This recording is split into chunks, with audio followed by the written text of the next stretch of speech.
തോരും മുമ്പിലാണെങ്കിൽ വൈജയന്തിയാണെങ്കിൽ car വാങ്ങാനായിട്ട് പദ്ധതിയിടുന്ന കാഴ്ച കാണാൻ കഴിയുന്നുണ്ട്, സാധിക്കുന്നുണ്ട് പ്രേക്ഷകരെ, പ്രിയ കൂട്ടുകാരെ. പക്ഷേ വൈജയന്തിയുടെ പദ്ധതിയെയെല്ലാം ബാലചന്ദ്രൻ പൊളിച്ചടുക്കുന്നതാണ് കാണാനായിട്ട് കഴിയുക, സാധിക്കുക. ബാലേന്ദ്രൻ പറയണം, നിൻ്റെ പരിപാടിക്കൊന്നും കൂട്ടുനിൽക്കാനായിട്ട് എന്നെ കിട്ടുമൊന്നുമില്ല, ഞാൻ അത് അനുവദിക്കില്ല, സമ്മതിക്കില്ല എന്ന് പറയുന്നത് കാണാൻ കഴിയും, സാധിക്കും.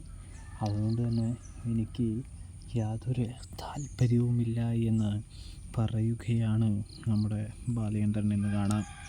ഞാൻ ചെയ്യുന്നത് തന്നെയാണ് ശരിയെന്നും ബാലേന്ദ്രൻ പറയുമ്പോൾ ഞാനൊന്നും പറഞ്ഞില്ല എന്ന് പറഞ്ഞ് വൈജയന്തി ബാലചന്ദ്രൻ്റെ ഫ്രണ്ടിൽ നിന്നും പോകുന്നു.